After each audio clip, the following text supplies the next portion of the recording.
नमस्कार, 5 की पंचायत में आपका स्वागत है। मैं हूं प्रखर श्रीवास्तव। महाराष्ट्र की राजनीति में एक बार फिर हो गई है महासियासत। भतीजे का खेल और चाचा हुए फेल। जो पिछले 8 महीने से बोला जा रहा था, सुना जा रहा था, वो कल सच साबित हो गया।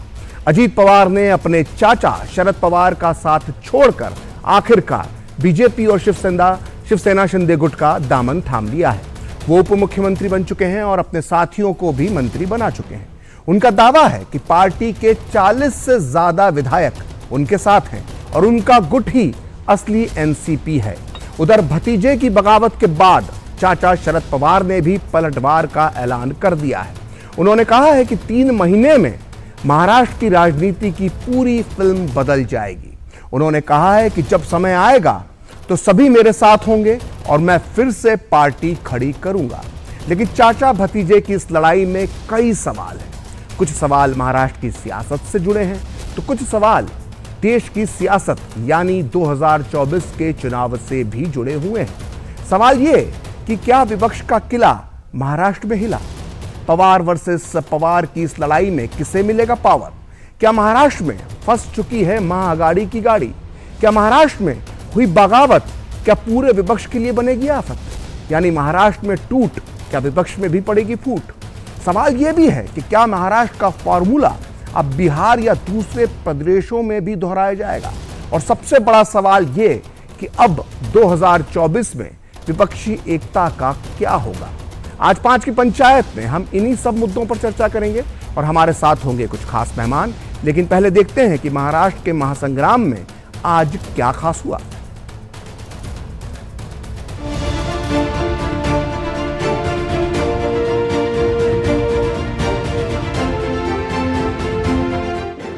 साल आपने देखे होंगे, उसमें नरेंद्र मोदी साहब का नेतृत्व में आज देश काम कर रहा है।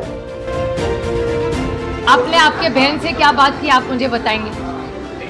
तो मैं कैसे आपको बताऊं मैं और मेरे भाई के बारे में क्या बात करूं? अजीत दादा विकास के ऊपर विश्वास रखने वाला नेता है और इसलिए प्रशासन का भी उनको अच्छा अनुभव है और निश्चित रूप से इसीलिए उनका साथ सभी लोगों ने दिया है। जब किसी कर्मठ नेता जो कार्यकर्ता जो दिन रात काम करता है उसको दबाया जाता है, साइडलाइन किया जाता है, तब ऐसी घटना होती है। सरकार में ज्वाइन हुआ है, शामिल हुआ है, मैं उनका सभी का अभिनंदन करता हूं। आज हमारी संख्या कितने लोग हमारे साथ है वो आने वाले दिनों में सबके सामने आएगा। हमें आज ऐसा लगता है कि 53 हमारी पार्टी की स्ट्रेंथ है असेंबली में, उसमें से 9 जन जो उस तरफ गए हैं जिनके ऊपर हम डिस्क्वालिफिकेशन का पिटीशन दाखिल किया है, वो छोड़ के बाकी सब लोग हमारे साथ हैं। इतने लोग छोड़ करके जाएंगे इसकी उम्मीद नहीं थी और सबसे आश्चर्यजनक तो प्रफुल्ल पटेल का ही दिखाई दे रहा है। सबको तोड़ना चाहते हैं धीरे धीरे, लेकिन किसी भी हालत में अगर कोई भी टूट जाए या छोड़कर चले गए फिर भी महाविकास आघाड़ी मजबूती से काम करेगी। जितनी भी ताकत आप लगा लीजिए, अरे विपक्ष की एकता की जो मुहिम शुरू हुई है आपके द्वारा कुत्सित षड्यंत्र से ये रुकने वाला नहीं है। शरद पवार जी को बहुत बड़ा मिल गया है धक्का और अजीत पवार का निर्णय था पक्का। किसी नेता का पार्टी छोड़ के चला जाने से कोई धक्का नहीं। जनता तो ये सब शरद पवार की वजह से थे। चुनाव में एक भी नहीं जीत पाएंगे शरद पवार के बगैर। सामने वाले विरोधक वो खुद का खाली अपना अपना स्टेट का देखते हैं, अपने अपने स्टेट का देखते हैं। एक कोई मुझे लीडर अपोजिशन में दिखाओ कि वो देश का सोचकर देश में काम कर रहा है।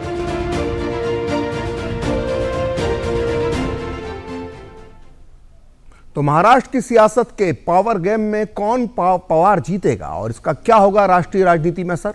विपक्षी एकता के लिए कितनी बड़ी खतरे की घंटी है? और इन्हीं सब मुद्दों पर चर्चा करने के लिए हमारे साथ मौजूद हैं कुछ खास मेहमान। हमारे साथ जुड़ चुके हैं अवधूत बाग जो प्रवक्ता हैं बीजेपी के, इसके अलावा हमारे साथ जुड़ चुके हैं नेता कांग्रेस लोकेश जिंदल, वहीं हमारे साथ स्टूडियो में मौजूद हैं प्रमोद सिंह जो वरिष्ठ राजनीतिक विश्लेषक हैं, वरिष्ठ पत्रकार हैं। मेरा पहला सवाल लोकेश जिंदल आपके साथ है। पटना में जब बैठक हो रही थी विपक्षी दलों की तो लालू जी ने कहा था कि राहुल घोड़ी चढ़ेंगे, लेकिन अब तो बाराती खिसकने लगे हैं और ये बाराती बता रहे हैं कि इसके पीछे की वजह भी राहुल गांधी है। जिस तरह से शरद पवार बिना सलाह मशवरे के पटना में राहुल गांधी के साथ मिले और एक तरह से राहुल गांधी को नेता घोषित करने की कोशिश हुई, उसी की वजह से जो है एनसीपी में ये बगावत हुई है। आप क्या कहेंगे इस बारे में? देखिए, ये सरासर गलत है, क्योंकि अगर हम कुछ तथ्यों पर ध्यान दें तो हमें पिक्चर कुछ और लगती है। अब मैं हसन मुशर्रफ जी की बात करता हूं जी, जो एनसीपी के नेता है। अप्रैल तक उनका अरेस्ट वारंट आ चुका था, तो बॉम्बे हाई कोर्ट ने एक्सटेंशन रिलीफ दिया हुआ था जो वो अरेस्ट नहीं हुए। अदरवाइज ईडी ने जनवरी से लेके अप्रैल तक हसन मुशर्रफ पर लगातार अरेस्ट के और उन पर कार्रवाई की, उनकी अरेस्ट की मांग की। अब सडनली हसन मुशर्रफ साहब जो हैं वे ओथ ले रहे हैं, मंत्री बन चुके हैं। तो ये जो मामला है ये कुछ समझ नहीं आता कि जो सरकार केंद्र में है, भाजपा जो है, उसकी नीति ऐसी है या तो कारागार या सरकार, या तो आप कारागार चुनो या फिर आप सरकार चुनो। ईडी, आईटी, सीबीआई इसका डर दिखाकर जिस तरह से बीजेपी ने सरकारें गिराई है, जिस तरह से एंटी डिफेक्शन लॉ उसके प्रावधानों का मिसयूज हुआ है, जिस तरह से इलेक्शन कमीशन, जिस तरह से गवर्नर ने अपनी पावर को अब्यूज किया है, महाराष्ट्र हो, तमिलनाडु हो, बंगाल हो, झारखंड हो, तो इन सब में लोकतंत्र की हत्या हुई है। अब यही एक हत्या का दूसरा पहलू महाराष्ट्र में दिख रहा है, जहां पे एनसीपी के नेताओं को डराया गया। डराने के पश्चात उन्हें बोला गया कि वे जो है बीजेपी और शिवसेना जो गुट है उसमें शामिल हो जाएं। उन्हें मंत्री पद का लालच दिया गया है, लेकिन इस चुप्पी के पीछे एक बहुत गहरी साजिश है और जो लोकतंत्र के लिए अच्छी नहीं है। इस तरह से अगर लोकतंत्र की हत्या की जाएगी तो ये राजतंत्र जो है असंवैधानिक है और अनैतिक भी है। इसका जवाब वर्तमान सरकार को आगे के इलेक्शंस में भुगतना पड़ेगा। ठीक, क्योंकि एक बात तो तय हो गई कि जनता ने देख लिया कि एकनाथ शिंदे का जो गुट था वो एक्सपोज हो गया कि ये कभी भी जो है आइडियोलॉजी की बात नहीं थी। कि एकनाथ शिंदे ने जब भाजपा के साथ गठन किया तो उन्होंने कहा भी आइडियोलॉजी। अच्छा, वो आइडियोलॉजी थी जब कांग्रेस शिवसेना के साथ गठबंधन कर रही थी, मतलब वो आइडियोलॉजी थी। देखिए, शिवसेना की सबसे प्रथम आइडियोलॉजी थी कि महाराष्ट्र का विकास होना चाहिए, तो शिवसेना से भी हाथ मिला लेंगे। जिस तरह से भाजपा की नीतियां थी उसमें महाराष्ट्र का विकास तो कतई नहीं था। कारण ये था कि भाजपा की जो आइडियोलॉजी रही है केंद्रीकरण की रही है। मैं आपको लोकेश यहां पर रोकना चाहूंगा क्योंकि एक महत्वपूर्ण खबर जो है महाराष्ट्र से आ रही है। एनसीपी नेता प्रफुल्ल पटेल इस वक्त एक प्रेस कॉन्फ्रेंस कर रहे हैं, इसलिए चलते हैं उसमें। उस अधिवेशन में के बाद पहली बार राष्ट्रवादी कांग्रेस पार्टी के उपाध्यक्ष के नाते, क्योंकि ये पोस्ट पहले नहीं थी, मुझे नियुक्त किया गया था और उस अधिकार के अंतर्गत मैंने कई हमारे संगठनात्मक जो नियुक्तियां थी वो करने का काम किया था। खास करके क्योंकि हमारे महाराष्ट्र में और अनेक राज्यों में, बल्कि हर राज्य में जो हमारे कॉन्स्टिट्यूशन के आधार पर जो चुनाव पार्टी के होने चाहिए, वो हमारे कॉन्स्टिट्यूशन में, हमारे रूल्स में है कि पार्टी के चुनाव हर कुछ समय 3 साल के मर्यादा में ये होने चाहिए। और क्योंकि हमारे यहाँ चुनाव हुए नहीं थे तो जो पहले के जो पदाधिकारी थे उनको तत्काल कुछ कंटिन्यूटी के लिए चार्ज हमने फिर से दिया था, जिसमें महाराष्ट्र की जिम्मेदारी हमने श्री जयंत पाटिल को दी थी। उस जिम्मेदारी को आज तक हमने उनको वो करने का मौका दिया, लेकिन अभी मैंने राष्ट्रीय कार्यकारी अध्यक्ष के नाते उसमें महाराष्ट्र की जिम्मेदारी आज से श्री सुनील तटकरे जी को देने का फैसला किया है और वो पत्र उनको मैं अभी यहाँ पर आप सभी के सामने देने वाला हूँ। साथ साथ में श्री सुनील तटकरे जी अभी इसमें आगे के भी जो पार्टी के जो संगठनात्मक जो नियुक्तियां हैं, चेंजेस है, वो कर सकते हैं और इसी के तहत वो महिला की अध्यक्षा हो, चाहे यूथ के हो या अनेक जो हमारे जो संगठनात्मक जो घटक है और साथ साथ में जो हमारी जो और सेल और बाकी इकाइयां हैं उसकी महाराष्ट्र में वो उस प्रकार की नियुक्ति करेंगे। इसके पहले हमने महाराष्ट्र विधानसभा के अध्यक्ष को कल सूचित किया है कि महाराष्ट्र विधानसभा के जो संसदीय हमारी विधिमंडल जो पार्टी है इसके नेता श्री अजित पवार चुने गए हैं और उसके साथ साथ क्योंकि ये नियुक्ति पार्टी करती है और पार्टी के नाते मैंने विधानसभा के अध्यक्ष को पत्र द्वारा सूचित किया है। साथ साथ में हमने जो व्हिप होता है, व्हिप के नाते पार्टी व्हिप अपॉइंट करती है, इसलिए श्री अनिल भाईदास पाटिल जो हमारे व्हिप पहले भी थे उनको हमने फिर से महाराष्ट्र राष्ट्रवादी कांग्रेस पार्टी विधानसभा के प्रतोद व्हिप के नाते उनको फिर से नियुक्त किया है। तो ये महत्व की जो हमारी संगठनात्मक जो प्रक्रिया है इसको हमने अभी यहाँ तक हमने पूरी की है। आगे जैसे जैसे हमारे को जो भी संगठनात्मक कार्रवाई करनी होगी ये हम आगे आपको समय समय पर सूचित करेंगे। मैं अब माननीय अजीत पवार साहब को कहूँगा कि वो आगे की जो भी कोई सूचना हो वो आपको जरूर यहाँ पर वो बताएंगे। एक मिनिट पहले आत्ताच प्रफुल्लभाईंनी सांगितलं, काल त्यांनी सन्माननीय सुनील तटकरे साहेबांची अध्यक्षपदावर नेमणूक केली आणि सुनील तटकरे साहेबांनी ती नेमणूक झाल्यानंतर काही निर्णय घेतले। त्याच वेळेस ते निर्णय काय घेतले ते स्वतः प्रांताध्यक्ष या नात्याने माझ्यानंतर ते सांगतील। पण हे बोलत असताना मी एक बातमी वाचली की एकाला विरोधी पक्ष नेता आणि मला वाटतं। तो अभी आप देख रहे थे महाराष्ट्र में प्रफुल्ल पटेल और अजीत पवार की एक महत्वपूर्ण प्रेस कॉन्फ्रेंस और एक बहुत बड़ी खबर जो आ रही है अजीत पवार के खेमे से। वो खबर ये है कि सांसद सुनील तटकरे को जो है प्रदेश महाराष्ट्र एनसीपी का अध्यक्ष बना दिया गया है। बताना जरूरी है कि तटकरे की बेटी ने मंत्री पद की कल शपथ ली थी। वहीं शरद पवार ने प्रफुल्ल पटेल और अजीत पवार को पार्टी से निकाल दिया है। वहीं अनिल पाटिल जो पहले भी चीफ व्हिप थे, अजीत पवार के करीबी माने जाते हैं, वो चीफ व्हिप पहले की तरह बने रहेंगे। यानी कि जो बगावत थी और प्रफुल्ल पटेल या बाकी लोगों को जो को लेकर अंदेशा लगाया जा रहा था वो स्थिति अब स्पष्ट होती गई है।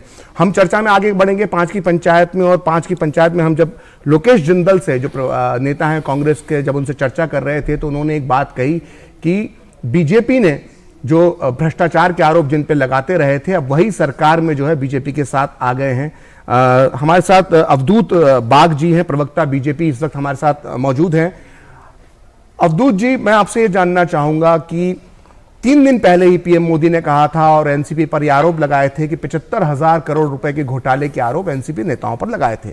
इसके 3 दिन बाद एनसीपी के बड़े नेता, जिन पे वो नेता भी शामिल हैं जिन पर गंभीर आरोप हैं भ्रष्टाचार के, वो सरकार के साथ जुड़ जाते हैं। विपक्षी कहते हैं कि बीजेपी एक ऐसी वॉशिंग मशीन है जिसमें हर तरह के दाग धुल जाते हैं। इस आरोप पर आप क्या कहेंगे? धन्यवाद आपके साथ जुड़ने के लिए। हमारे मित्र जिंदल साहब ने कुछ हमारे ऊपर आरोप लगाए हैं। पहला आरोप ऐसा है उन्होंने कि हमने बहुत सारी सरकारें गिराई है। इतिहास गवाह है कि जो लोक नियुक्त सरकारें हैं 183 टाइम्स कांग्रेस ने गिराई है। और वहां राज्यपाल नियुक्त शासन घोषित किया गया। उनका दूसरा आरोप ऐसा है कि हम लोगों ने भ्रष्टाचारी लोगों को मंत्रिमंडल में शामिल किया है। अभी हम लोग थोड़ी देर के लिए मान लेते हैं कि उन्होंने जिनका नाम लिया हसन मुशर्रफ, उन्होंने जिनका नाम नहीं लिया शायद डर रहे होंगे अजीत दादा पवार, हम मान लेते हैं कि वो भ्रष्टाचारी है। यदि वो भ्रष्टाचारी है तो क्या वो आपके मंत्रिमंडल में मंत्री नहीं थे? क्या वो आज भी आपके पार्टी के आमदार और सदस्य नहीं है? क्या अजीत दादा पवार को लगातार 7 बार आपके पार्टी ने टिकट दिया? क्या अजीत दादा पवार को आपने विरोधी पक्ष नेता बनाया, उप मुख्यमंत्री बनाया, 3 दफे उप मुख्यमंत्री बनाया, सब कुछ तो दे दिया? क्या हसन मुशर्रफ को आपने खुद ही मिनिस्टर नहीं बनाया? तो जब आपके पास होते हैं तो अच्छे होते हैं, जब हमारे पास आते हैं वो गंदे होते हैं। मुझे ये बात तो आप पर भी लागू होती है ना कि अगर उन लोगों पर आरोप थे तो फिर मंत्री बनाने की जरूरत क्या थी? मैं उसके ऊपर टिप्पणी करता हूं, मैंने सिर्फ शुरुआत की है जी। तो ऐसे कभी नहीं होता। आपने भी देखना चाहिए कि ये सभी लोग जो थे वो आपके पास ही थे। 2019 से जो सरकार चालू हुई जिसमें कांग्रेस भी साथ में थी, वो कांग्रेस के साथ खंधे से खंधा मिलाकर आप जिनका नाम ले रहे, छगन भुजबल होने दो, हसन मुशर्रफ होने दो, नहीं तो अजीत दादा पवार होने दो, सब साथ में थे। आपने साथ में 4-3.5 बरस राज्य किया है। अभी बात आती है कि इनके ऊपर के आरोपों की। इनके ऊपर जो आरोप है आज भी कायम है। यदि ईडी की इंक्वायरी चालू है, सीबीआई की इंक्वायरी चालू है तो वो चालू होगी, क्योंकि वो महाराष्ट्र शासन के हाथ में नहीं है ना। सरकार उसके ऊपर उसमें कुछ देखती है, उसमें उसके ऊपर we don't think we manage it. तो ये जो केंद्र सरकार की जो यंत्रणा है वो स्वायत्त यंत्रणा है, वो अपना काम करेगी। यदि स्वायत्त यंत्रणा में कोई भी दोषी पाएगा तो उसे तो जेल जाना ही पड़ेगा। ठीक, हमारे साथ संजय गुप्ता भी है, शिवसेना उद्धव ठाकरे के प्रवक्ता हैं। श्रीवास्तव जी, यदि मैं भी रहूंगा और कोई भी रहेगा तो उसे जेल जाना पड़ेगा। जेल जाने के लिए आरोप सिद्ध होने चाहिए। ठीक, लोकेश आप कुछ कहना चाहते हैं? जी देखिए वाघ साहब, शुभेंदु अधिकारी जो थे उन्हें तो आपने एक क्लीन चिट दे दी, नारायण राणे को क्लीन चिट दे दी, और यहां तक कि हिमंत बिस्वा शर्मा जो असम के मुख्यमंत्री हैं उनके खिलाफ भी आपने कभी बहुत सीरियस चार्जेस लगाए थे और उन्हें क्लीन चिट दे दी। आपका इस विषय में ट्रैक रिकॉर्ड बहुत खराब है।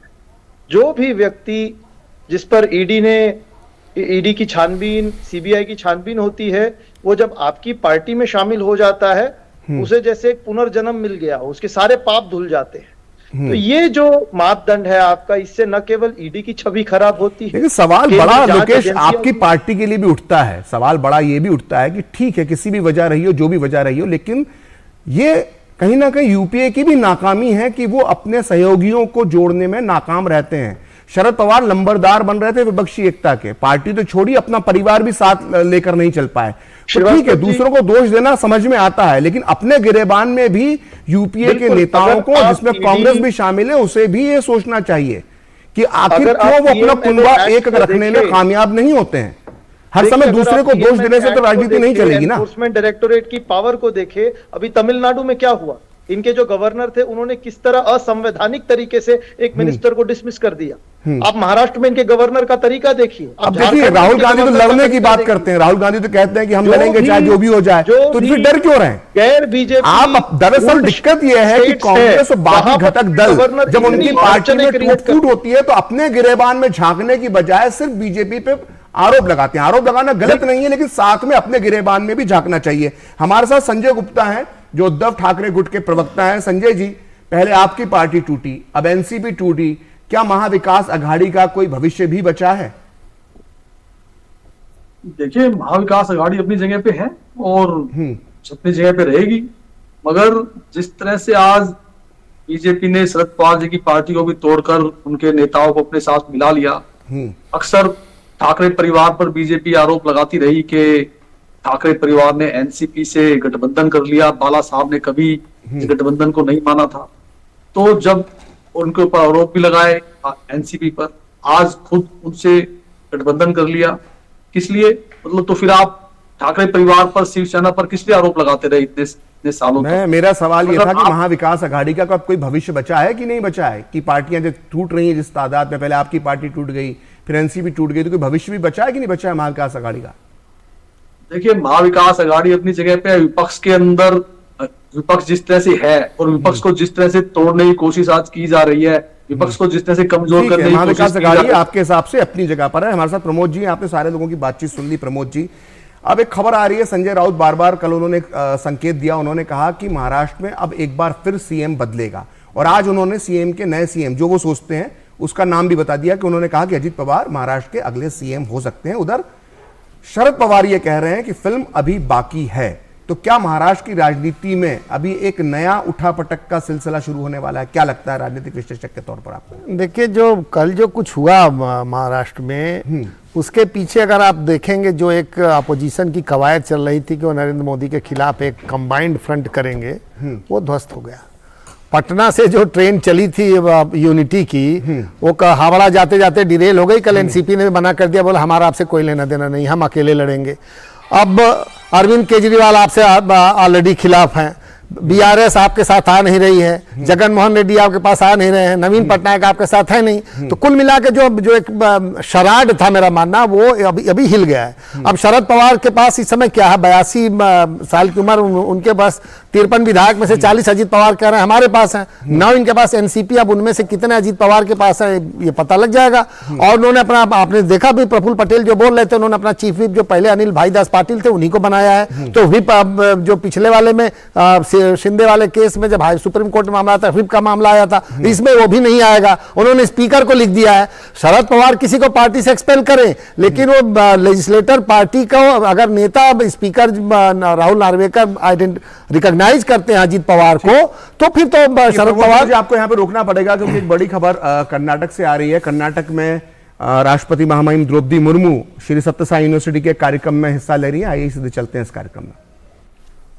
राज्य सरकार के उच्च शिक्षा मंत्री डॉक्टर एम.सी. सुधाकर जी, विश्वविद्यालय के संस्थापक सदगुरु श्री मधुसूदन साई जी,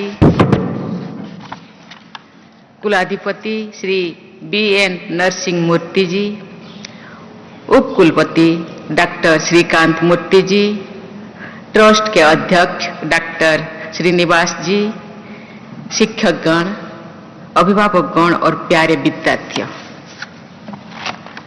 आप सभी को नमस्कार। मुझे Shri Sathya Sai university for human excellence के इस सुंदर परिसर में आकर बहुत प्रसन्नता हो रही है। आज डिग्री प्राप्त कर रहे सभी विद्यार्थियों को बहुत बहुत बधाई देती हूँ। साथ ही विभिन्न क्षेत्रों में उत्कृष्ट योगदान के लिए ऑनररी डॉक्टरेट की उपाधि से सम्मानित किए गए गणमान्य व्यक्तियों को मैं विशेष बधाई देती हूँ। आज गुरु पूर्णिमा का शुभ दिन है। गुरु पूर्णिमा के इस पावन अवसर पर मैं सभी देशवासियों को हार्दिक बधाई और शुभकामनाएं देती हूँ। गुरु पूर्णिमा का ये पवित्र दिन हमारे शिक्षकों और आध्यात्मिकों मार्गदर्शकों के प्रति कृतज्ञता और श्रद्धा व्यक्त करने के लिए समर्पित है। हमारे गुरुजन हमारे जीवन निर्माता है। विद्यालयों में शिक्षा प्रदान करने वाले शिक्षकों में भी गुरु का अंश विद्यमान होता है। मैं चाहूंगी कि आप सभी विद्यार्थीगण अपने अभिभावकों, शिक्षकों और जीवन में मार्गदर्शन देने वाले सभी व्यक्तियों की भी कृतज्ञता का भाव आजीवन बनाए रखें। देवियों और स्वजनों, मुझे बताया गया है कि इस शिक्षण संस्थान में सभी विद्यार्थियों को उच्च शिक्षा निःशुल्क प्रदान की जा रही है। निःशुल्क छात्रावास की सुविधा दिए जाने से आर्थिक रूप से कमजोर वर्गों के प्रतिभाशाली विद्यार्थियों को उच्च शिक्षा प्राप्त करने में सहायता प्राप्त हो रही है। इस संस्था द्वारा Shri Madhusudan Sai institute of medical sciences and research नामक एक निःशुल्क मेडिकल कॉलेज भी स्थापना की गई है। मुझे बताया गया है कि इस प्रयास में काशी हिंदू विश्वविद्यालय और all India institute of medical sciences new Delhi सहित कई शीर्षस्थ संस्थानों के साथ सहभागिता की जा रही है। इससे हेल्थ केयर और मेडिकल एजुकेशन के क्षेत्र में और अधिक विकास संभव होगा। गुणवत्तापूर्ण स्वास्थ्य सेवाएं किसी भी समाज और देश के प्रगति के लिए बुनियादी आवश्यकता है। यह सुनिश्चित करना हमारी सामूहिक जिम्मेदारी है कि प्रत्येक नागरिक को उनकी आर्थिक समस्याओं के बावजूद सस्ती और विश्वसनीय स्वास्थ्य सेवाएं उपलब्ध हो। ये सुनिश्चित करने के लिए सरकार विशेष प्रयास कर रही है। विश्व की सबसे बड़ी स्वास्थ्य बीमा योजना भारत में चलाई जा रही है, जिससे अनेक गरीब परिवार लाभान्वित हो रही है। श्री सत्य साई बाबा के आदर्श इस संस्था का मार्गदर्शन कर रहे हैं। उनका मानना था कि शिक्षा केवल एकेडमिक उत्कृष्टता तक ही सीमित नहीं होनी चाहिए, बल्कि शिक्षा से व्यक्ति के चरित्र, नैतिक मूल्यों और सामाजिक चेतना के समग्र विकास को भी बढ़ावा मिलना चाहिए। मैं इस संस्था से जुड़ी सभी लोगों को समाज सेवा के इस कार्य के लिए बहुत बधाई देती हूँ। देवियों और स्वजनों, आज हमारी बेटियां जीवन के हर क्षेत्र में बढ़ चढ़कर योगदान दे रही हैं। मुझे ये जानकर प्रसन्नता हो रही है कि इस संस्थान में शिक्षा प्राप्त कर रहे विद्यार्थियों में से 66% से अधिक लड़कियां हैं और आज स्वर्ण पदक प्राप्त करने वाले 17 विद्यार्थियों में से 11 यानी लगभग 65% लड़कियां हैं। पहले झारखंड की राज्यपाल, बाद में राष्ट्रपति के रूप में मैंने अनेक दीक्षांत समारोह में भाग लिया है। मैंने देखा है कि विश्वविद्यालय में हमारी बेटियां बहुत अच्छा प्रदर्शन कर रही हैं। राष्ट्रपति भवन में आयोजित विभिन्न क्षेत्र से जुड़ी अनेक पुरस्कार समारोह में भी बड़े संख्या में महिलाएं पुरस्कार प्राप्त कर रहे हैं। इस संदर्भ में मुझे ये देखकर बहुत प्रसन्नता हुई है कि इस वर्ष की सिविल सर्विसेज परीक्षा में सर्वोच्च 4 स्थान हमारी बेटियां ने प्राप्त किए हैं। ये इस बात का संकेत है कि बराबर अवसर मिलने पर हमारी बेटियां बेटों से भी अच्छा प्रदर्शन करती हैं। ये भारत में हो रहे बदलाव और देश के सुनहरे भविष्य की ये झलक है। ये तो ट्रेलर है, पिक्चर अभी बाकी है।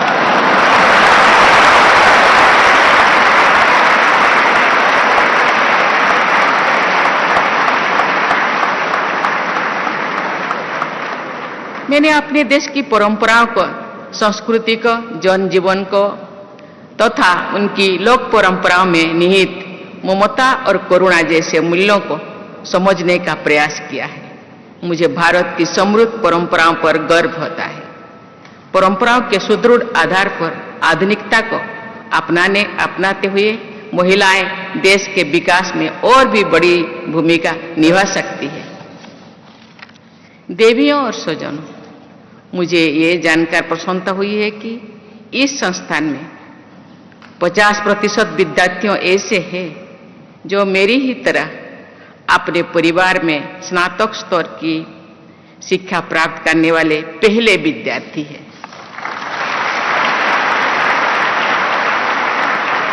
आजकल मैं देखती हूं कि प्रतिस्पर्धा के इस दौर में अच्छे कॉलेजेस में एडमिशन लेने और फिर एकेडमिक एक्सेलेंस हासिल करने पर बढ़ने दबाव के कारण छात्रों में तनाव और मानसिक स्वास्थ्य संबंधी समस्याएं बढ़ रही है।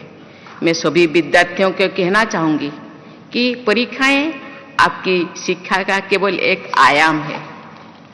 परीक्षा के सफलता अपनी क्षमताओं को एकमात्र मापदंड नहीं है। आपका व्यक्तित्व, आचरण, चरित्र और आपकी शैक्षणिक उपलब्धियां से कहीं अधिक महत्वपूर्ण है। माता पिता और शिक्षण संस्थानों का भी कर्तव्य बढ़ना है कि ना विद्यार्थियों को स्वस्थ वातावरण प्रदान करें और उन्हें अपनी रुचि के अनुसार करियर चुनने और आगे बढ़ने में मदद करें।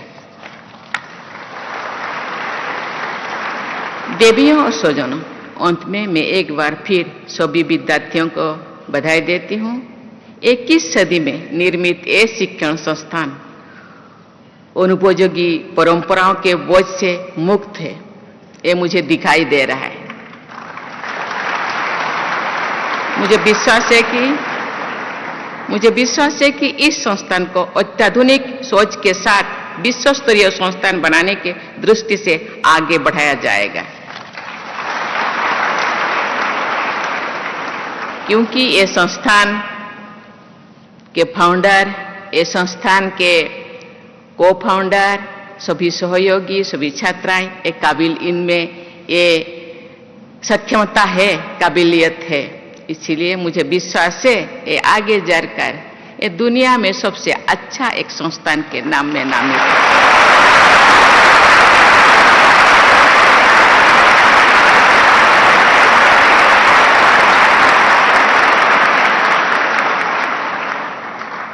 मेरी शुभकामना है कि शीघ्र ही ये संस्थान और यहाँ के विद्यार्थी अपनी प्रभावशाली पहचान बनाने में सफल होंगे। मैं आप सभी को बहुत बहुत बधाई देती हूँ और उज्जवल भविष्य की मंगल कामना करती हूँ। Thank you. जय हिंद, जय भारत।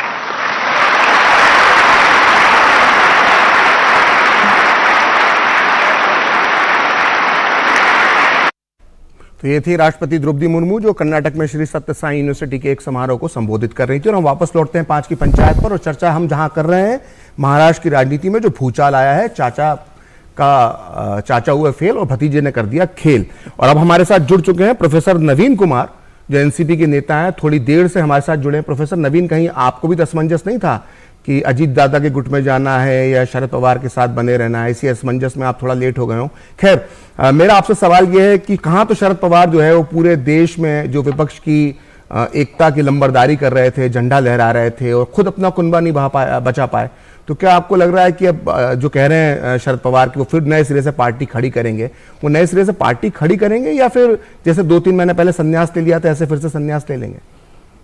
नहीं, ऐसा है कि आप माननीय प्रफुल्ल पटेल साहब जो हमारे कार्यकारी अध्यक्ष हैं थे, उनका एक बयान आया था प्रेस में, इंटरव्यू करते हुए उन्होंने स्वीकार किया था कि हमारी पार्टी में स्प्लिट नहीं हुआ है, हमारी पार्टी एनडीए का एक पार्ट बना है, एक हिस्सा बना है, और यह निर्णय पार्टी का निर्णय है। बाकी जो उदाहरण आपके साथ इतिहास में देखने को मिला है वो स्प्लिट का केस था। अच्छा, अब देखिए दूसरा जो वक्तव्य आया है हमारे राष्ट्रीय अध्यक्ष माननीय शरद पवार साहब का, उन्होंने कहा कि इस रूप में हम कोई लीगल एक्शन नहीं लेने वाले हैं। तो बात समझी जा सकती है कि स्थिरता है, एनडीए के घटक दल में हम पहुंचे हैं, ये बात समझ में आती है। लेकिन कुछ बातें जो स्पष्ट करनी है यहाँ, शरद पवार साहब का भी कहना यहाँ पर माकूल लगता है कि कुछ दिन पहले माननीय ये प्रधानमंत्री महोदय भोपाल में एक बात उन्होंने दोहराई थी कि एनसीपी पार्टी भ्रष्टाचार में डूबी हुई है, उनके नेता भ्रष्टाचारी हैं। अब जब वो हमारे नेता, हमारे पार्टी के नेता शपथ ग्रहण में यहाँ पे रोकना चाह रहा हूं, क्योंकि आप आप इस बहस में जब शरीक नहीं हुए थे तो इस विषय पर लंबी चर्चा हो चुकी है। कांग्रेस के प्रवक्ता ने मुद्दा उठाया था, इस पर बीजेपी के नेता जो है हमारे साथ, उनके साथ हमने इस पर चर्चा की थी। इसलिए मैं आपको यहाँ पे इस विषय को जिक्र करने से रोक रहा हूँ। मेरा सवाल दूसरा है, बीजेपी आप पे आप आरोप लगा रहे हैं, बिल्कुल सही है, आपको लगाने का, लेकिन क्या आपको अपने गिरेबान में झांक कर देखने की जरूरत नहीं है? विपक्ष ने जो, बीजेपी ने जो किया वो किया, लेकिन आप अपनी पार्टी, और पार्टी तो छोड़िए, आप सगे भतीजे को, अपने परिवार को बचाने में कामयाब नहीं हुए, तो क्या एनसीपी सुप्रीमो शरद पवार को अपने गिरेबान में झांकने की जरूरत नहीं है? नहीं, फिर यहाँ स्प्लिट की बात आप इनडायरेक्टली कर रहे हैं। यहाँ स्प्लिट हुआ ही नहीं है। अच्छा, मतलब अजीत पवार की जो पार्टी है वही ओरिजिनल पार्टी है? नहीं, ओरिजिनल ये तो पार्टी स्तर पर ये समर्थन की बात उठ गई ना। अभी आप जब कार्यकारी तो अभी अध्यक्ष हमने प्रेस कॉन्फ्रेंस दिखाई थी प्रफुल्ल पटेल की। प्रफुल्ल पटेल को और अजीत पवार को शरद पवार ने निष्कासित कर दिया अपनी पार्टी से, और प्रफुल्ल पटेल ने जो है वो सुनील तटकरे को प्रदेश महाराष्ट्र एनसीपी का अध्यक्ष घोषित कर दिया है। घटनाक्रम बहुत तेजी से बदल चुका है पिछले 20-25-30 मिनट में। तो कोई भी निर्णय निर्विवादित नहीं होता है राजनीति में, इस बात को समझना होगा। कल के परिप्रेक्ष्य में और आज के परिप्रेक्ष्य में बदलाव आता रहा, आता रहेगा। हमारा ये कहना है कि एनडीए के घटक दल में प्रफुल्ल पटेल साहब ने पार्टी को ये स्थापित किया, ये क्लियर हो गया। अब आगे जो हमारे अंदर चीजें चल रही हैं वो आगे का चलने वाला क्रम है, इसमें नहीं जाना है। राजनीति अब कहाँ, 2-3 चीजें। अजीत पवार साहब का नाम बार बार आ रहा है, मैं बार बार दोहराना चाहूंगा इसी बात को कि अजीत पवार साहब महाराष्ट्र की राजनीति में एक जरूरी राजनीतिज्ञ के रूप में उभरे हैं। वो आप देखेंगे कि अजीत पवार साहब डिफरेंट रूप में, या कहिए कि अलग अलग परिस्थिति में अलग अलग पार्टियों के साथ डिप्टी सीएम का पद संभालते रहे, यानी वहां के लिए आवश्यक राजनीतिज्ञ हैं जिनकी तो आपको लग रहा है कि आपका कहना है कि जो भी अजीत पवार ने किया है वो शरद पवार की सहमति से किया है, आप ये कहना चाहते हैं? नहीं, पार्टी आधार पर निर्णय है, सहमति असहमति की बात कहां हो रही है? पार्टी किसकी है फिर? हाँ, पार्टी में कार्यकारी अध्यक्ष का भी तो फैसला होता है। मीटिंग वहां हुई, वहां जाने से पहले, शपथ लेने के पहले वहां मीटिंग हुई है। अच्छा, मतलब उसके बाद लोग कहने का मतलब शरद पवार की सहमति से गए? हाँ भाई, सहमति असहमति तो बाद की बात में खुलकर आने लगा ना, लेकिन जिस समय शपथ ले रहे हैं उस समय कोई इस तरह का टकराहट नहीं दिख रहा था। तो कह चलिए वो हमारा अंदरूनी मामला है, उसमें अच्छा, वो आप ज्यादा अंदरूनी मामला है, वो सलट लिया जाएगा। देश जानना चाहता है उस अंदरूनी मामले का, क्योंकि उस अंदरूनी मामले से एक पूरे देश, एक बड़े राज्य की सियासत जुड़ी हुई है। 2024 की जो विपक्षी एकता है वो जुड़ी हुई है, और आप इस अंदरूनी मामला कैसे बता सकते हैं? भाई आप देखिए, राजनीति बहुत आगे निकल चुकी है। अच्छा। कल मंत्रिमंडल में जो फैसला होगा, यहाँ हमारे शीर्ष नेतृत्व जो है अभी, ये प्रफुल्ल पटेल साहब को प्लेसमेंट मिलेगा केंद्र में। तो आप ये कहिए कि आप पीछे चलिए, पीछे चलेंगे, अब आगे की बात नहीं सोचिए। जब एनडीए के घटक दल उन्होंने घोषित कर दिया कि हम एक घटक दल बन चुके हैं, फिर स्प्लिट की बात उठा के बात बीच में इसको हलंत में क्यों डाल रहे हैं? ठीक है, बड़ा ठीक है, आपने अपनी बात कही। मैं एक बार बीजेपी प्रवक्ता अवधूत बाग के पास चलना चाहूंगा। अवधूत जी, मुझे ये बताइए कि एक खबर जो बार बार आ रही है और जिसको कई लोग कह रहे हैं और राजनीतिक हलकों में इस तरह की चर्चा भी है कि एक प्रकार से जो शिंदे गुट पर अभी तक जो खतरा बंधा हुआ था कि 16 विधायक जो है अयोग्य घोषित हो सकते हैं, क्या इसी वजह से आनन फानन में अजीत पवार को जो है वो सरकार में शामिल किया गया है? ये प्लान बी के तहत ये काम किया गया? श्रीवास्तव जी, एक सिंपल मैथमेटिक्स है। हमारे पास 105 विधायक है, ठीक है, शिंदे जी के पास 40 है, 145 हो गए, 10 अपक्ष हमारे साथ है, तो कितने हो गए? 155 हो गए ना। तो 155 में से 16 जाएंगे। तो आपने इस अंकगणित के आधार पर इस बात को नकार दिया। अब मेरा दूसरा सवाल आप ही से, क्या जो उपचुनाव जो लगातार हुए जब से शिंदे गुट आपके साथ आया है और नई सरकार आपने बनाई है शिंदे गुट के साथ, जो उपचुनाव आए उसमें बीजेपी और शिंदे गुट का परफॉर्मेंस बहुत अच्छा नहीं रहा, उपचुनाव के नतीजे ये बताते हैं। तो क्या इस वजह से अजीत पवार को फिर आप लेकर आए? नहीं, मुझे ऐसे नहीं लगता, क्योंकि सबसे पहले उपचुनाव आया था पंढरपुर में, जहां शिंदे साहब बाहर भी नहीं निकले थे, और शिवसेना, राष्ट्रवादी कांग्रेस और कांग्रेस सब साथ में मिलकर उन्होंने भगीरथ भालके को हमारे सामने खड़ा किया था, और वो सीट भी एनसीपी की थी, हमने उनको परास्त किया था। ये 2019 की बात है। अभी जो आपके 2 उपचुनाव की बात कर रहे हैं, जो पुणे डिस्ट्रिक्ट में हुए, एक पिंपरी चिंचवड़ में हुआ और दूसरा हुआ, तो उसमें से एक हम जीते, एक हम हारे। हम हारे ये हमें मान्य है, लेकिन हम लोग एक जीते, वो भी आपको मान्य करना पड़ेगा। दूसरी बात ऐसी है कि आज महाराष्ट्र में जितने भी हमने शिंदे साहब के साथ सरकार स्थापन करने के बाद जितने भी चुनाव हुए, वो ग्राम पंचायत के हो, वो पंचायत समिति के हो, नगर पालिका के हो, जिला परिषद के हो, भारतीय जनता पार्टी नंबर 1 ठीक बोल के जीत के आई है, और शिंदे और भारतीय जनता पार्टी मिलकर 50% से ज्यादा सीटें हमने जीती है। फिर ऐसी क्या जरूरत आन पड़ी कि आपने अजीत पवार का साथ ले लिया, जबकि उनके साथ जो 2 मंत्री शामिल हुए हैं उन पर भ्रष्टाचार के आरोप हैं? वापिस जब आप कह रहे हैं कि शिंदे गुट के साथ बीजेपी जो है वो अच्छा प्रदर्शन कर रही थी, अंकगणित भी आपके साथ है, तो फिर ऐसी अचानक जरूरत क्यों आन पड़ी? कोई तो वजह रही होगी ना? देखिए, पॉलिटिक्स हम लोग we have to go on adding. It's a game of addition and it is not a game of subtraction.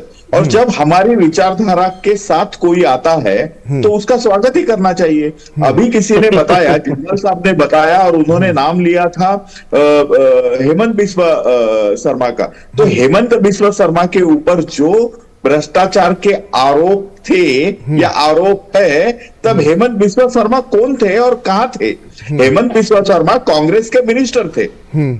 अभी मुझे एक कहना है कि अभी एक 9 मिनिस्टर्स जब उन्होंने शिंदे सरकार, फडणवीस सरकार में शपथ ली, तब उन्हें तुरंत निकाला गया. लेकिन वही नवाब मलिक जो राष्ट्रवादी कांग्रेस पार्टी के एक नेता थे, उनके ऊपर NSA, नेशनल सिक्योरिटी एक्ट के तहत आरोप लगे थे, जो आज भी जेल में है. पार्टी से तो छोड़ो, उनको मंत्री पद से भी नहीं हटाया. 6 महीना ये नवाब मलिक साहब जेल में थे. और आपने भी बात कही. लोकेश, आप कुछ कहना चाह रहे थे? देखिए, ये इनका एक तरह से झूठ का नकाब है. ऐसा क्यों? अभी 1 हफ्ते पहले ही भाजपा और एकनाथ शिंदे शिवसेना के बीच काफी ज्यादा जो है मनमुटाव चल रहा था, क्योंकि जब अमित शाह जी महाराष्ट्र में आए तो एक पोस्टर को लेकर काफी ज्यादा इनके बीच में कहा सुनी हो गई. एक दूसरे के बीच से काफी ज्यादा क्या नेता जो है गुस्सा भी हो गए थे. अब देखिए, कहने की बात यह है कि भाजपा जिसके पास 104 सीटें हैं 288 में से, लेकिन वह मुख्यमंत्री भाजपा का नहीं, और डिप्टी मुख्यमंत्री भी जो है ये एनसीपी शिवसेना से बुलाना चाहते हैं, क्योंकि इन्हें पता है कि इनका महाराष्ट्र में जो है अन्य का सहयोग लेके 114 के आसपास, 115 के आसपास जो सीटें बनती है, लेकिन 288 में से इनके पास वो नंबर नहीं है. तो इनके पास केवल एक ही रास्ता बचता है. वो ये है कि विकास आघाड़ी के बीच में फूट डालकर उनके जो एमएलएज हैं किसी तरह से उनको. अब देखिए, फूट डालने की बात की आपने और आपने एनडीए के मनमुटाव की बात की. अब देखिए, हकीकत सुनिए. अभी थोड़ी देर पहले कांग्रेस के एक नेता हैं विजय वट्टेटीवार, उन्होंने बयान दिया है कि जिसके ज्यादा विधायक होंगे उसे नेता प्रतिपक्ष का पद मिलना चाहिए, क्योंकि इसी बीच में शरद पवार ने दूसरे व्यक्ति को जो है अपनी पार्टी के नेता को यह पद अपने पास ही रख लिया. तो अभी जो सोचिए, कुर्सी की बात तो छोड़िए, मुख्यमंत्री कुर्सी की बात तो छोड़िए, नेता प्रतिपक्ष 24 घंटे के अंदर कांग्रेस और एनसीपी के बीच में तलवारें खिंच गई. तो यह है आपकी विपक्षी एकता. और नाना पटोले के साथ अजीत पवार के जो संबंध थे, वो भी एक बड़ी वजह है इस एनसीपी की टूट की वजह से. इससे भी आप इनकार नहीं कर सकते हैं. प्रमोद जी भी हमारे साथ हैं. प्रमोद जी, जो महाराष्ट्र में हुआ है, जो हम देख रहे हैं, क्या महाराष्ट्र के बाद यही कहानी अन्य राज्यों में भी दोहराई जा सकती है? क्योंकि बिहार में इस तरह के बयान सुशील मोदी ने दिए कि जेडीयू में टूट हो सकती है. इसी बीच राजभर जी का भी बयान आया है कि समाजवादी पार्टी में भी टूट हो सकती है. वहां पे जहां तक हम लोगों के पास सूचना है कि लालू जी चाहते हैं कि तेजस्वी को मुख्यमंत्री बनाया जाए. नीतीश कुमार के पास 43 विधायक थे, बीजेपी के पास 70 या 72 थे जब पिछला चुनाव हुआ था. लेकिन चूंकि बीजेपी ने उनको चुनाव के समय घोषणा कर दी थी कि हमारे एनडीए के मुख्यमंत्री के उम्मीदवार, उन्होंने अपना धर्म निभाया और उनको मुख्यमंत्री बनाया. अब नीतीश कुमार में से अगर वो 43 में से 20-25 निकले तो सरकार तो इनकी गिर जाएगी. अभी जो हम लोगों को जो लग रहा है कि मुंबई में जो कल हुआ वो पटना में भी हो सकता है, उसकी संभावना काफी बलवती है. क्योंकि अब लोकेश भाई के मैं बहुत टेलीविजन चैनल सुनता हूं, बड़े शार्प वक्ता है, इसमें कोई नहीं फैक्ट्स के साथ आके बात करते हैं. लेकिन इस समय जो आपकी जो एकता वाला जो फसाद था ना लोकेश भाई, वो थोड़ा हिलता हुआ दिख रहा है. और ये अभी बिहार के बाद कहीं 1-2 जगह और भी होता दिखेगा. आप ये देखिए कि मैं नहीं कहता, कर्नाटक में इनके पास बहुत प्रचंड बहुमत है. एनडीए का जो है वो और भी रेनबो कोalition जो है बात बनाने की बात है. एनडीए भी अपना बड़ा कोalition बनाएगी. 2024 का महासंग्राम होने वाला है तो एनडीए भी अपने बनाएगी. अभी जो शरद पवार को लिया है अघाड़ी के 12% वोट एनडीए के पास आ गए, क्योंकि 48 सीटें हैं लोकसभा की महाराष्ट्र में. उसपे यूपी के बाद सबसे बड़ा महाराष्ट्र सबसे चिंता का विषय एनडीए के लिए हो सकता था, उसको सॉर्ट आउट कर लिया, सॉर्ट आउट किया है. मतलब वो 10-12% वोट बढ़ने से वो लोग खत्म पीछे हो जाते हैं. लोकेश भाई उंगली उठा रहे हैं, लोकेश पार्टी की भाई का जो गठबंधन है पीछे हो जाता है. हमारे साथ प्रोफेसर नवीन भी है. हमने पिछले 8-9 महीने का घटनाक्रम देखा. जो बयान अजीत पवार की तरफ से अभी आया, शरद पवार जी की तरफ से भी आया, शरद पवार जी ने कई मौकों पर पिछले कुछ दिनों में प्रधानमंत्री नरेंद्र मोदी की बहुत तारीफ की और इसी तरह से नागालैंड के अंदर भी अपनी पार्टी का समर्थन जो है बीजेपी को दे दिया। ऐसे में जब अजीत पवार बीजेपी से हाथ मिलाते हैं तो एनसीपी के बड़े नेता उन्हें धोखेबाज या छोटे कार्यकर्ता उनके चेहरे पर जो कालिख पोत रहे हैं पोस्टर के माध्यम से, क्या यह उचित लगता है जब खुद सुप्रीमो शरद पवार मौके मौके पर अपने बयान बदलते रहे? नहीं, हम शुरू से कह रहे हैं कि हमारा अंदरूनी मामला है, इसको बेवजह आप ये दुनिया के सतह पर क्यों ला रहे हैं? ये बड़े राज्य की राजनीति और देश के भविष्य की सियासत से जुड़ा हुआ है। एनसीपी ने एनडीए घटक दल में जाने का फैसला किया, यह तो स्वीकार्य है, वो तो हो चुका है। किसका है फैसला? शरद पवार जी का है। या तो आप स्पष्ट कीजिए, या मुझे लग रहा है आप ही स्पष्ट नहीं है कि आप किसके प्रवक्ता हैं। आप अजीत पवार गुट के प्रवक्ता है कि शरद पवार गुट के प्रवक्ता है? हम शायद तय नहीं कर पा रहे हैं, इसकी लाइन ले रहे हैं। असमंजस की स्थिति लगभग सभी पूरे एनसीपी के नेताओं के अंदर देखी जा रही है। कुछ जा रहा है। नहीं, कार्यकारी अध्यक्ष हमारे सांसद प्रफुल्ल पटेल साहब ने स्वीकार किया है। और आप जिसको बार-बार जिनको कार्यकारी अध्यक्ष बता रहे हैं, क्या प्रफुल्ल पटेल, अजीत पवार और सुनील तटकरे को? ये बाद का प्रकरण है, ये तो हमारा अंदरूनी है, वो हम देख लेंगे ना। अभी जो दूसरे पार्टियों के साथ जो हुआ है हमारा गठबंधन, उसके बारे में बात कीजिए ना। अच्छा, मुझे ये बताइए आप कि आप जो बात कर रहे हैं, अगर बागी कहा जा रहा है बार बार बगावत के लिए, और जिस तरह की हमने तस्वीरें देखी नवीन जी जो मुंबई से आई कि किस तरह से उनके अजीत पवार के चेहरे पर कालिख पोती गई, जबकि हम खुद शरद पवार का इतिहास देखते हैं कि 1978 में उन्होंने कैसे वसंतदादा पाटिल को धोखा दिया था और एक नई पार्टी अपनी बना ली थी। फिर 1987 के अंदर वो कांग्रेस में शामिल हो गए। फिर वो जो है 1999 में आकर जो है उन्होंने फिर से कांग्रेस तोड़ दी। विदेशी मूल की महिला प्रधानमंत्री नहीं बन सकती, इस आधार पर उन्होंने 1999 में कांग्रेस तोड़ दी। फिर 2004 में वो मुद्दा भूलकर वापस कांग्रेस के साथ आ गए। 2004 में जो है उन्होंने जो है वो सरकार में शामिल हो गए। उसके बाद जो है वो 2014 में समर्थन का ऐलान करने लग गए कि हम बीजेपी को समर्थन दे देंगे 2014 के विधानसभा चुनाव के बाद। 2023 के अंदर वो प्रधानमंत्री मोदी की तारीफ करने लग गए और उसके बाद जो है विपक्षी एकता का झंडा उठा लिया। तो इस तरह का पूरा जो राजनीतिक उनका जीवन रहा है, तो उनका भतीजा उनसे ही तो सीखेगा, कहीं बाहर से थोड़ा सीखेगा। जरा थोड़ा सब्र कीजिए, 5 तारीख को हम लोगों का मीटिंग है, ठीक, उसके बाद खुलकर सारी चीजें सामने आ जाएंगी, तो इनसाइड की बातें भी आपको समझ में आएगा। अभी उस पर चर्चा करने का क्या तुक है, अंदर की बात है ना हम लोग की। आप बार बार अंदर की बात जो कह रहे हैं और पूरे देश की नजर उस पर लगी हुई है। और आपको मालूम है कि जिस बैठक का जिक्र कर रहे हैं, उस बैठक का एक पूरा प्रोफार्मा इस वक्त थोड़ी देर पहले प्रमोद जी लीक हो चुका है। उसके अंदर एक फॉर्म भरवाया जाएगा सारे विधायकों से, और जो लोग आएंगे कि मैं शरद पवार को अपना नेता मानता हूं, उनके नैतिक मूल्यों में विश्वास करता हूं, इस तरह की शपथ पत्र भरवाने की तैयारी उस बैठक में हो रही है। प्रमोद जी 24-48 घंटा समय है, देखा जाए। प्रमोद जी आप ये बताइए, मैं इस बात को मानने को तैयार नहीं हूं कि बिना शरद पवार साहब की सहमति के कुछ हुआ हो।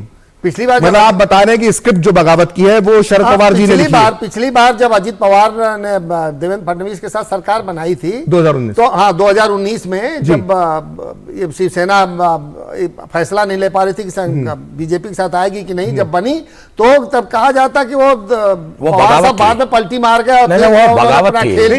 उसमें आप कथा ने स्पष्ट कर दिया कि उनसे बातचीत करने के बाद गए थे। हाँ, बातचीत करने के बाद गए थे। ऐसा तो हो नहीं सकता कि मतलब कि घर में ही हो रहा और आपको पता नहीं लग रहा। और लोकेश को ये बात मालूम होना चाहिए कि उसके अंदर वजह ये भी बताई थी उन्होंने आत्मकथा में उस बगावत की कि कांग्रेस का जो जिद्दीपना था, कांग्रेस झुकने को तैयार नहीं थी, उससे वो परेशान होकर, उससे कुंठित होकर अजीत पवार ने जो है वो बीजेपी का दामन थाम लिया था। यानी उस वक्त भी गलती कांग्रेस की जो जिद्दीपना था वही वजह मानी गई। एकदम। अभी तो कांग्रेस में भी एक गुट है जो लोकेश भाई आपका एक गुट है आपकी पार्टी में जिसपे आपको वॉच रखने की जरूरत है। आपको पता है, मैं नाम नहीं लूंगा, महाराष्ट्र में पहले बहुत पहले लग रहा था 3 महीने पहले ज्वाइन कर लेंगे वो। प्रमोद जी तो और क्लियर हो जाएगा। अच्छा लोकेश जी ये बताइए कि जो स्थिति बन रही है, बड़ा एक माहौल खींचा गया था 23 जून को विपक्षी एकता के नाम पर, और लालू जी का जिस तरह का बयान आया कि घोड़ी पे चढ़िए, तो उसके कई मायने निकाले गए। ये कहा गया है, साफ साफ समझ में आया कि एक तरह से जो विपक्ष का जो गठबंधन बनेगा उसमें कांग्रेस लीड करेगी, राहुल गांधी लीड करेंगे। लेकिन जो महाराष्ट्र में हुआ है, क्या वो कांग्रेस के लिए एक बहुत बड़ा झटका नहीं है? बिल्कुल नहीं श्रीवास्तव जी। देखिए, अगर मैं राजनीतिक तौर पर कहता हूं तो एनसीपी के जो विधायक गए हैं दूसरे दलों में, उन्होंने वैचारिक तौर पर अपनी इमेज धूमिल कर ली है। अच्छा। और ये कांग्रेस के लिए अच्छा इसलिए क्योंकि आज राष्ट्रीय स्तर पर केवल और केवल कांग्रेस एक ऐसी पॉलिटिकल पार्टी है जिसकी अपनी विचारधारा स्पष्ट है, जो एक विचारधारा के तौर पर पूरे देश को और बाकी सभी पार्टियों को लीड करने में सक्षम है। तो एक कांग्रेस और उसकी विचारधारा जिसको हम कहते हैं वो आज उठकर खड़ी हुई है। आज जनता ये जान गई है कि जिन मुद्दों जिन इश्यूज को लेकर राहुल गांधी जी ने भारत जोड़ो यात्रा की थी, जिन मुद्दों पर राहुल गांधी जी चर्चा करते हैं, उन मुद्दों के ऊपर कांग्रेस ही अकेली पॉलिटिकल पार्टी है जो राष्ट्रीय स्तर पर बाकी सभी पॉलिटिकल पार्टीज का नेतृत्व प्रदान कर सकती है। तो ये कांग्रेस के लिए बहुत अच्छा है। आने वाले समय में प्रमोद जी आपसे कुछ पूछ रहे हैं। लोकेश जी, इसका मतलब है कि अब चूंकि राहुल गांधी की पॉपुलैरिटी पूरे देश में फैल गई तो आपको एनसीपी की जरूरत नहीं है महाराष्ट्र में। मतलब 350 नहीं 450 सीटें मांगेंगे विपक्षी दलों से।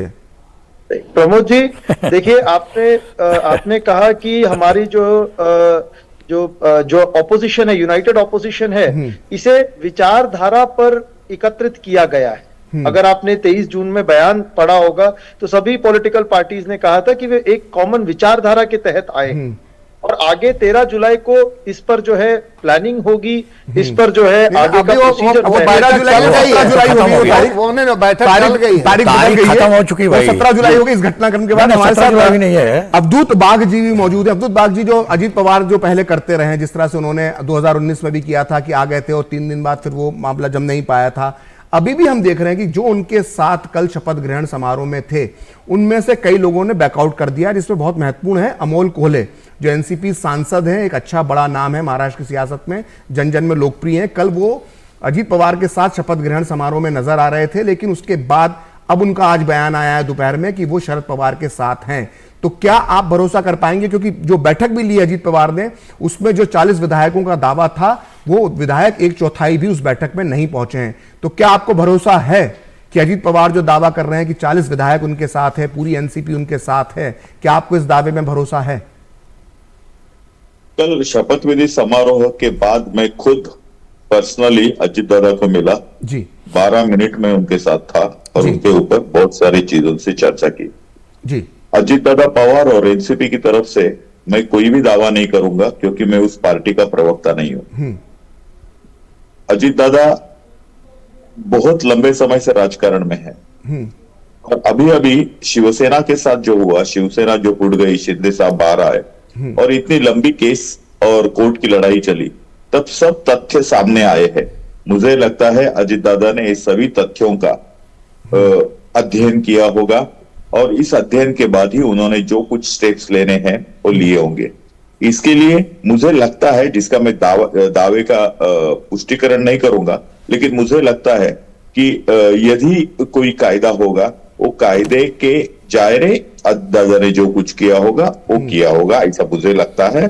He was so confident yesterday after the oath taking ceremony. He was so confident. लेकिन वो 2019 में भी उतने ही कॉन्फिडेंस उनके अंदर दिखाई दे रहा था। लेकिन वो टाइम और इसमें फर्क है। क्या हुआ 2019 में, जैसे हमारे आदरणीय देवेंद्र जी फडणवीस ने कहा कि ये सभी शरद पवार जी ने एक्सेप्ट की हुई एक राजनीति थी और शरद पवार जी ने एक्सेप्ट किया था कि भारतीय जनता पार्टी और राष्ट्रवादी मिलकर 2019 में सरकार स्थापन करे। आपने जैसे कहा था, देखो शरद पवार को जानना बहुत कठिन है। अभी नागालैंड में सरकार स्थापन हुई, उनके 7 एमएलए जीत के आए। नागालैंड में भारतीय जनता पार्टी और स्थानिक उधर का जो लोकल पार्टी है उनका पूर्ण बहुमत से सरकार था। हमने किसी से कुछ मांगा था, लेकिन अनकॉल्ड फॉर उन्होंने सपोर्ट हमें दे डाला। क्यों दे डाला? पर रोकना चाहूंगा, समय का अभाव है। और एक आखिरी सवाल मैं प्रमोद जी आपसे जानना चाहूंगा कि जो पूरा महाराष्ट्र का घटनाक्रम ये देश देख रहा है, इसका राजनीतिक असर 2024 के चुनाव में कितना देखने को मिल सकता है और ये असर क्या हो सकता है? देखिए, इसके दूरगामी परिणाम होंगे जी, क्योंकि लड़ाई 2024 की बड़ी है। कांग्रेस का जो यूपीए का जो पीडीए गठबंधन यूपीए पीडीए हो गया है, वो एक कोशिश कर रहे हैं कि नरेंद्र मोदी, प्रधानमंत्री नरेंद्र मोदी की सरकार के खिलाफ जब चुनाव लड़े 2024 में तो एक मजबूत विपक्ष हो। लेकिन विपक्ष में समस्या ये है ना कि वो गांव में कहावत कहते हैं, एक तराजू पे you can't put frogs on scale, वो एक कूदता तो दूसरा आ जाता है, ये भाग जाता है, वही वाला हाल हो रहा है। और इनकी आइडियोलॉजी और अपने अपने जितने सेटरैप्स हैं, सबके अपने अपने रीजनल इशूज हैं, उनकी अपनी महत्वाकांक्षा समझा है। ममता बनर्जी की अलग है, और भी जितने लोग हैं उनकी अलग है। नीतीश कुमार खुद को प्रधानमंत्री बनाना चाहते हैं, अलग बात कहेंगे नहीं। अब राहुल गांधी के अलावा तो कांग्रेस को कोई उम्मीदवार स्वीकार नहीं होगा। तो और उसमें मेरा मानना कि चूंकि महाराष्ट्र में एक छोटा सा सवाल ये भी जानना चाहूंगा, यहाँ पे जोड़ना चाहूंगा प्रमोद जी, क्या जो विपक्षी पार्टियों के जो छोटे दल हैं, जो क्षेत्रीय दल हैं, उनमें जो फूट हो रही है, क्या उसका लाभ कांग्रेस को विपक्षी दलों की जो राजनीति उसमें मिल सकता है? नहीं, लाभ तो तब मिलेगा जब वो वोट कांग्रेस को ट्रांसफर हो। मेरा तो मानना, जब अगर वो फूट होगी तो वोट हमें लगता है कि एक जो बीजेपी के कमेंट चले, नरेंद्र मोदी को बीजेपी के पास आने को, उन मतों के आने की पूरी संभावना है। फायदा तो तब होगा जब महाराष्ट्र में हुआ है। अगली खबर ये किस राज्य से आ सकती है? मेरा मानता है कि अब ये कारवां पटना पहुंचेगा। ठीक है, ये कारवां पटना पहुंचेगा और समय का अभाव है। एक चीज और बोल देते हैं, महाराष्ट्र में जो एनडीए के घटक दल में एनसीपी पहुंचा है, आप लोकसभा का रिजल्ट देखेंगे, दूसरे दल का इस गठबंधन के अलावे सुपड़ा साफ हो जाएगा। ठीक है, ये 2024 बहुत ज्यादा दूर बचा नहीं है, बताएगा, क्योंकि महाराष्ट्र की जो राजनीति है इस पर एक लंबी चर्चा की जा सकती है, लेकिन समय का अभाव है, हमें इस चर्चा को विराम देना पड़ेगा। आप सभी मेहमानों का बहुत बहुत धन्यवाद। नमस्कार। तो महाराष्ट्र की जो राजनीति है उस पर कोई भी आकलन करना या किसी भी नतीजे पर पहुंच जाना बहुत जल्दबाजी होती है, क्योंकि पिछले कुछ सालों में हमने देखा है कि महाराष्ट्र की जब कोई घटना होती है तो वो बहुत तेजी से उसमें एक परिवर्तन आता है और कई बार तो यू टर्न भी आ जाता है। तो अभी महाराष्ट्र में जो हो रहा है उसका अंजाम क्या होगा, इसके लिए हमें थोड़ा सब्र रखना होगा और इंतजार करना होगा। फिलहाल 5 की पंचायत में इतना ही। देखते रहिए डीडी न्यूज़।